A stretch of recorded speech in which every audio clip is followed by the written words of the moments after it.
Hi, we continue in Luke 22 today and complete the long chapter with the scene, as you can see on the right side of the screen, of Jesus being mocked and questioned. But what's not clear in this scene that's really unique to Luke, as we'll see, is who is he being questioned by? Because if we stay on the shape of Luke 22 and 23 chart, you can see that after this, Jesus is handed over to Pilate, and then he's handed back to Herod, and then back to Pilate. And so who are these people? We'll see later in our scene today, as you can see on the left side in verse 66, whoever all these people are, the Sanhedrin will gather and bring him to their council. So this isn't the Sanhedrin. It's not in Pilate's chambers. It's not before Herod. It's just before the local police, apparently, who arrested Jesus, as is so typical of so many situations around the world where extrajudicial hearings are taking place and prisoners can be beaten up by people who expect rightly that there will be no consequences. So one of the things that Luke is showing us here is not just the sacred reality of Jesus offering himself in a nonviolent sacrifice to break the cycle of violence, but how empires work, to try to disgust his audience of young Romans who would, one would hope, or Luke would certainly hope, would be disgusted by the arbitrary nature of the kind of quote-unquote justice they're seeing here, especially for a nation like Rome that prided itself on operating according to law and practicing justice according to law, like quote-unquote civilized people. But like so often is the case, civilized people in public often are less than what we might call civilized in the back rooms, and we'll look more at that as we go. So as we've been looking at our keyword section, we've been following the chiastic shapes, the sections and boxes here, as you can see, that are scattered throughout this chapter, but not all of it is chiastic, as we've seen, and this last part is not. And that's interesting because as we transition to chapter 23, which you can see on the left side of the screen is coming right up after this, almost all of chapter 23 is chiastic, and you can see the trial of Pilate forms a nice shape there, and then Pilate to Herod and back to Pilate forms a nice shape there, and then even beyond that, crucifixion itself, beginning and ending with people who are brought in as witnesses, Simon of Cyrene and then the centurion at the end. And then the final part there is not quite chiastic. So perhaps that's intentional on Luke's part to put this extrajudicial hearing that doesn't fall into any category outside of any chiasm and just kind of floating there at the end of it. As we look at the comparison with all four Gospels, we can really see the differences here. And one of the key differences is the sequence in which this takes place. So I've underlined here the last verses of the situation with Peter denying Jesus, and that's why the ellipsis here, because this is just the last verse of it. But note that this happens in Mark, as you can see here in 1472:51. The section in between here is the part that's just about Peter, and it's only then that they bring him to the consultation with the chief priests and the elders and scribes and the whole council after this, but Peter's denial is after this scene. And Matthew follows that this scene here before the chief priests and the council, the parts that are in green are the parts that are in common to just Mark and Matthew, the parts that are bold are the parts that are unique to each one, and the parts that are in plain are the parts that are common to all three, as you can see here. So Mark and Matthew both have the scene beginning with the chief priests and the whole council, as you can see here, and they both have witnesses coming forward. They might not agree in their testimony, but they at least have something resembling something like a trial. But what we have in Luke is nothing like a trial. There's no council, there's no chief priest, they don't appear until here. So what we have here is just taking the prisoner into the back room, so to speak, and having their way with him. John's Gospel, of course, has a scene after the denial of Peter, but it's completely different, as you can see. There's only a few words here that are similar, and yet this features Annas and Caiaphas, and the themes that, not surprisingly, are important to John, the public witness that Jesus engaged in throughout. So with our let's put our key words up here and we'll follow through our scene. And one of the things we'll see in this scene is all the different titles that are beginning to pile up about who Jesus is here. And we'll look at why those would be relevant to the audience. Although, as we can see, starting in our verse here, we don't know who these people are. Now, the men who were holding Jesus. Now, what we saw earlier was that he was arrested by the chief priest and their soldiers. And so that seems to be who they are. But why is Luke naming them in this generic sort of way? Those holding, and that's what we can literally see here. Hoi suna contest here, literally those holding Jesus. And I'd suggest that's to keep the whole thing vague, as we saw it was vague in the previous scene here when Peter was charged with being associated with Jesus by an anonymous servant girl and then two totally anonymous people have no idea who they are. A little later, someone else, and an hour later, still another. And so this is similarly in this sort of anonymous context. And I think that's really key for what Luke's showing, that this is the kind of generic imperial backroom deal that can happen in any context, and that his audience should be disgusted by it. So first they began to mock him and to beat him. And the word for mocking here, empikos here, fulfilling what Jesus predicted in 1832, is expressing disdain at the notion there's any realm of power beyond that of Rome. And you may recognize, if you're involved in any kind of countercultural activism or speech, that you try to stand against various things that seem normal in the worlds around you, and everyone else thinks one way and you act another way, that it's very easy to have people make fun of you for daring to think something else. If you're, for example, in a world of people who are atheists, to believe in that there's actually a God may lead you to be mocked. And mocking is a form of rejecting people's attempt to believe something other than the group.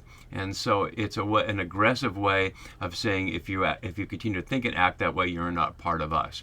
It's not quote unquote harmful in the sense it's not beating, but it certainly can have the effect of getting people to submit to the dominant status quo, but not Jesus, of course. So they mock him and beat him, so they're in a sense verbally abusing him and then physically abusing him, using the word dero here, which you can see is just a couple of times earlier. As Wilson, who I've been noting throughout this section on her book on how Jesus, contrary to many other recent scholars who have portrayed Jesus as dying a noble death in conformance with Stoic norms, shows how just the opposite is true. That Luke is not only not conforming to Stoic norms, he's showing Jesus being treated in a way that would not be manly for a Roman man. In other words, he's not a model of dying. He's the exact opposite of that. He's someone who's being brutally treated like a common criminal, something that no Roman would ever want to do. And Luke is just putting this in their face here so they can see the starkness of what the effect of siding with Jesus will be. And we'll see how this plays out in Acts, when a number of people right in those opening chapters get arrested and treated not that differently than Jesus is here. So they beat him, but beyond that, they blindfolded him. Literally, they covered him up, parakulopsantes here. It's only in Mark and the parallel. Matthew doesn't have that, and it's not in John. And plainly the point here is to say he can't see. But it's also the first attempt to fit him within a category. And what they're revealing is they don't understand the category. And it's a category that even many Christians don't seem to understand today, and that's prophesy. So Matthew also has prophesied to us, you Messiah. And here they make it sound like their understanding of prophecy is you can do a magic trick. That although you're blindfolded, you could say who struck you, which has absolutely nothing to do with the biblical sense of prophecy, which is not about doing magic tricks, and of course not about even predicting the future, but about speaking God's truth to those in power without fear of consequences, like Isaiah and Jeremiah and Ezekiel and others do. It can often be associated with a special grant of insight, a word of Yahweh, or a visual experience of some kind, or an auditory experience. But none of it has to do with what they're doing here. So this is suggesting that these police, whoever they are acting according to popular misconceptions and treating Jesus like he's some kind of magician. But of course, they don't really think he can do that. They think the whole thing is nonsense.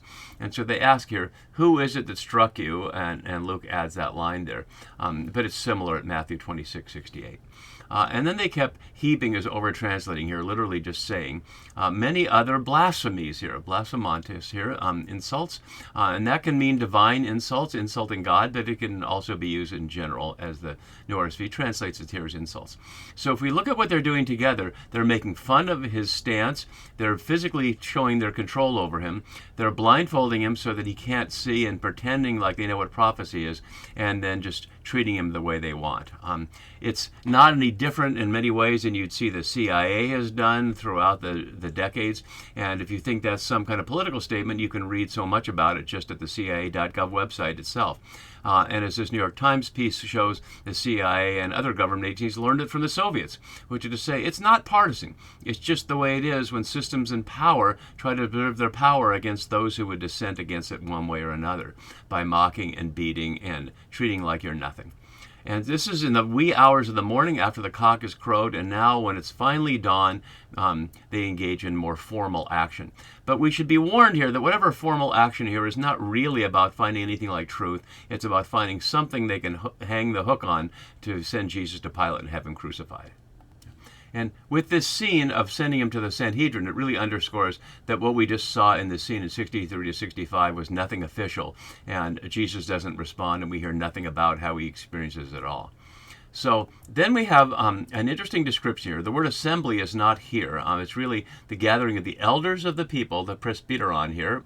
Only here in the Gospels, we find it in Acts, and it's also once in 1 Timothy for Christian elders. But we've seen elders before. It's just that this phrase presbyteron is only here in the Gospels. So elders of the people, both chief priests and scribes, which is suggesting that chief priests and scribes are part of the category of elders of the people, which is not something we've seen before. We've seen before chief priests and scribes and elders. And perhaps that's just a grammatical complication, because as most scholars have suggested, the Sanhedrin consists of the elders, the chief priests, and the scribes. So there are two groups within the category of elders, or three groups. I'm not sure it matters too much. We saw scribes at the beginning of chapter 22 just in passing, and of course we saw them in chapter 20 when Jesus was challenging them in his ministry in Jerusalem. And we see them gathered together, synagogue here, the word from which the noun synagogue comes, the Greek word for the gathering of Jewish people. It doesn't have to necessarily mean a place, and so there's no specific place named here. So they gathered together and they brought him to the Sanhedrin. It's only here in Luke. My note has below notes, it's 3 times each in Mark and Matt, and it's only once in John. But it's a number of times in Acts, as you can see, and the Sanhedrin will become a key character in Acts of what to do with Jesus' followers. But this is not implying necessarily a particular place. They brought him to the council as a group of people. Does the Sanhedrin have a particular building or meeting room? We don't know. Archaeologically, we don't know either. They almost certainly did of some kind, some regular place to meet, but it's not clear where this is on the streets of Jerusalem. But it's somewhere else. As we'll see, they'll take him to Pilate's Praetorium in chapter 23 and verse 1, and we'll look at that next time. And so now that we have the council, we get to the official reality. And if we again go back and look at the contrast with Mark and Matthew, we see in Mark and Matthew, there's all this attempt to get testimony to agree, but they don't. In Matthew's gospel, the issue isn't that they don't agree. In Mark, it is that the false witnesses don't agree. And interesting, Matthew has the charge against him. This fellow said, I am able to destroy the temple of God and to build it in 3 days, which echoes something we hear in John's gospel, chapter 2, and not in Matthew at all. So it's a curious thing there. But as you can see here, there's none of that here in Luke. There's no attempt to have witnesses at all, even though they'll say at the end of our scene here, what further testimony do we need? There's no testimony at all. They've already made their decision. So the they here is interesting, both in this verse and in verse 70, where it's made explicit, the whole body speaking in one collective voice. I've noted a couple other examples of that throughout this chapter, where Jesus' opponents seem to be in their Monty Python role, as you can see in a movie like Life of Brian, where they make fun of the biblical notion that when it says the Israelites say, that they're all big crowd is speaking in one voice, or even the crowd said, and we'll see more of that in chapter 23. Here, it's meant to show that they're all collectively on the same page in their opposition to Jesus. And in chapter 23, we'll see how that, contrary to practice and political normalness in their world, normality in their world, Pilate and Herod will become friends in their opposition to Jesus. So they ask this conditional question: if you are the Messiah, tell us. Notice they're not saying, are you the Messiah? They're saying, if you are, tell us. And he replied, if I tell you, you will not believe. And if I question you, you will not answer. If I question you will not answer looks backward and forward. Let's look at those.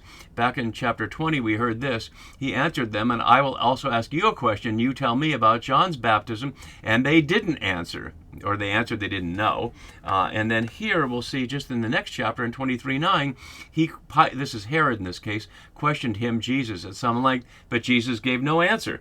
So just as Jesus will give no answer, he knows they will not answer because they're afraid of the people and they're not interested in truth. Let me go back a verse so we can see what he said at the beginning. So if I tell you, you will not believe.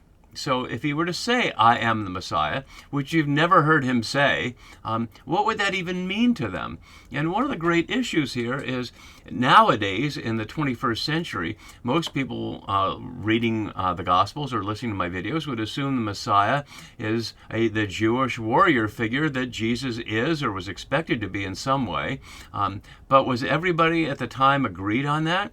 As Richard Horsley and a number of others have noted, the question of expecting the Messiah was only in the minds of some people. It was in the minds of the folks at Qumran who were expecting twin messiahs, Messiah simply meaning anointed one, a priestly Messiah to purify the temple of pagan quote-unquote presence, and a royal Messiah to win the war and reestablish Jerusalem under Yahweh's reign with a Judean king.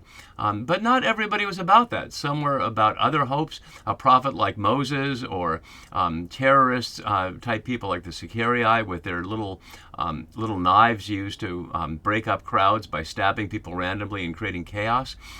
So that's only one possibility of who Jesus might be in this context. And of course, it's the one we know him as because it becomes equivalent to his last name as Christos, as Christ. But that's all established later. So it really is just one possible question. And they ask another question in verse 70, as we'll see. And they're not equivalent. So if you are the Messiah here, Christos, and we saw it at the beginning, and notice it's never in the travel narrative. As I've been noting, there are a number of echoes of the opening chapters in the Passion story, and we see that here. And we see it a number of times here. We'll see it several times in chapter 23, but never from chapter 9:20 all the way to 20:41. So when Jesus is out there in the world doing things, he never speaks about being Messiah, and nobody else does either. So he won't answer about Messiah, and he suggests, contrary to what they were saying, if I question you, you will not answer. They had not invited him to question them, but there it is in symmetry. But he continues here. So having seemed like he was not going to answer, he does offer this little piece of testimony. From now on, this is the third now in the chapter, highlighting this moment that's separate from Jesus' public ministry and also separate from the resurrection and Holy Spirit period that will begin with Easter. So from now on, the human one, always translated Son of Man here, but the human one will be seated at the right hand of the power of God. And it's worth comparing how that's expressed in each of these places. In Mark, we have, he says, I am the Messiah, and you will see the human one seated at the right hand of the power, although Chedmeyer suggests this could be a question, am I? So here, just right hand of the power, and adds from Daniel, coming with the clouds of heaven. And in Matthew, we see something very similar here. He says, you will see the human one seated on the right hand of power, again, like that right hand, seated at the right hand, as we have here, and coming on the clouds of heaven. So coming with the clouds or coming on the clouds. But we don't have that here. We simply say the human will be seated at the right hand of the power of God, and leaves out the Daniel 7 reference to the clouds of heaven. And it doesn't say that you will see him. It's simply stating the fact and perhaps implicitly denying the fact that they won't see it at all. So in the face of prophet, Messiah, and Son of God that comes, this is the one he claims for himself, as he's been doing all the way through. The human will be seated at the right hand of the power of God. Where is that? Is that meant to be in the sky? Is this an apocalyptic vision like the book of Revelation, where the Lamb is seated around the throne or in the midst of the throne with the Creator there, as is a common vision in Revelation? It doesn't say. There's no cloud of heaven saying. It's not suggesting this is in the sky or on the earth, just simply at the right hand of the power of God. And notice it's not at the right hand of God. It's the right hand of the power of God. Is the power of God something different than God's self? Matthew and Mark seem to think so by just saying at the right hand of the power, not having to put God to describe it. And Luke adds the of God in case his audience wasn't clear about that. Power here is dunamos. We saw earlier exousia, which can be translated authority, also translated power. They're not exactly synonyms, but they're pretty close. So he's claiming here that he will be at the right hand, and they all have right. It's interesting that they all have right hand as expressing the hand of power. So it's almost redundant to say the right hand of the power of God. To say the right hand of God would already be saying at the power of God. And so all of them now, collectively, another of the Monty Python elements here, asked, are you then the Son of God? which they somehow take as equivalent, and they're not equivalent at all. And it's an interesting thing that many modern Christians don't recognize the huge difference between Son of God, which is a title that has to do with being a king, for this obvious example here from Psalm 2, which is the classic example, that you're the anointed one that God has made to be king. It has nothing whatsoever in this context to do with the theological question of, are you the second person of the Trinity, a concept which would be unimaginable to this audience of Sanhedrin. They know nothing about any divine Trinity. They're simply asking, does he see himself as a king anointed by God to rule, much like David and Solomon are understood to be. And he says, you say that I am. In Mark, it's I am, as we saw. In Matthew, it's you have said it. And yet, this non-answer, you say that I am, leads them to wrongly conclude, what further testimony do we need? We've heard it ourselves from his own lips, literally from his own mouth. Testimony here, martyrios, is curiously only here in Luke and only in Acts. To witness, martyrio, the verb, is found elsewhere, but curiously it's only here. It's 37 times in the New Testament, but it's clearly a Johannine word. 20 times in John's Gospel and 1 John, the key letter that we know is from the same author. And it's never used by Paul, which is a very interesting thing, because Paul does a lot of witnessing, but he never uses the word martyria to express his witness. Here, it's echoing from Mark, but it's a curious thing because it's echoing from Mark in a different different situation than we see it here in Luke. What further testimony? So they think they need no testimony, but the issue is they don't need any testimony. It's not about testimony. They're going to bring him to Pilate, and even though Pilate's going to find no accusation, we all know what's going to happen. So what's key that we hear here is that Luke is showing us this is not legal according to Roman standards. It's not legal according to Torah standards or anybody's standard. It's simply an extrajudicial backroom beating up and a rigged kangaroo, not even court. And with that done, they will send him to Pilate for a Roman judgment. And we'll continue with our story then. See you then. Bye-bye.